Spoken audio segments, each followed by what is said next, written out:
My name is Amanda Timberg, and I've been with Teach First since 2006.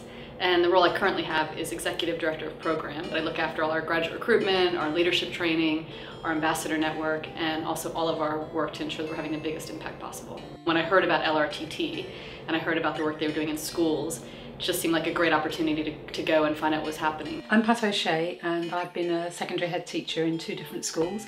The last few years I've been doing school improvement work, occasionally inspections for Ofsted. In August 2014 I went with a colleague, another former head teacher, to Uganda to join the LRTT Fellows, and we joined in, we observed them teaching, gave them some feedback and discussed with them how the course was going.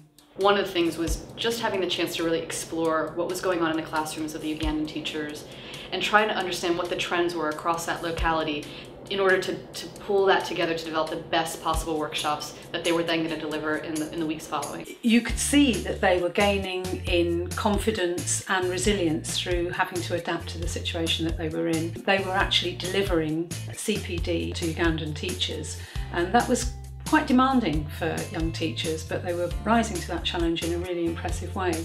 Another thing that we noticed that really paid off was the way they were planning their work collaboratively to plan the next day's programme.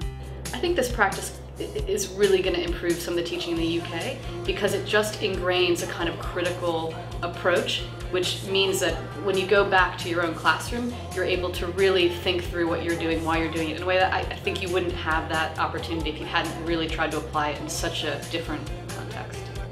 Young teachers such as the LRTT Fellows will typically have been participants in, but mainly receivers of, CPD.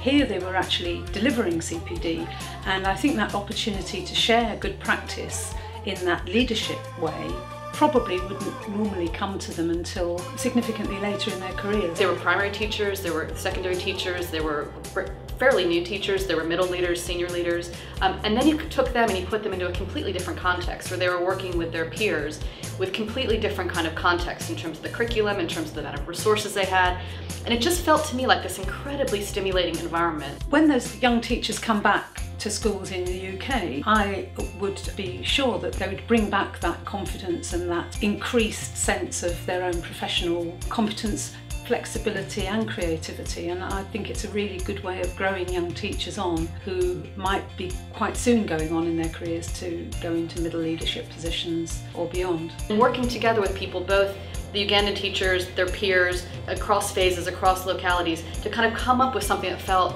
really powerful within all of those contexts. That process is quite unique to CPD. And from my perspective, just bringing in that new way of thinking or that different way of thinking really benefits schools in the UK. I think it would be money really well spent if a contribution were made from the school CPD budget, for example, as part of that teacher's CPD for the year. The teachers will be involved in fundraising, and there will be opportunities within the school to support the teacher in doing their own fundraising. I think the best way schools can support the teachers to do the fellowship is to recognize the value of it, really what the teachers are going to get from it and how the school will benefit in the long term. I really would encourage Teach First ambassadors to join LRTT in 2015. It's so much fun getting an opportunity to go someplace new, do something different, be with people you don't know, but actually really develop your own practice, but while you're really having a great time. And I just can't think of anything more fun to do over a summer.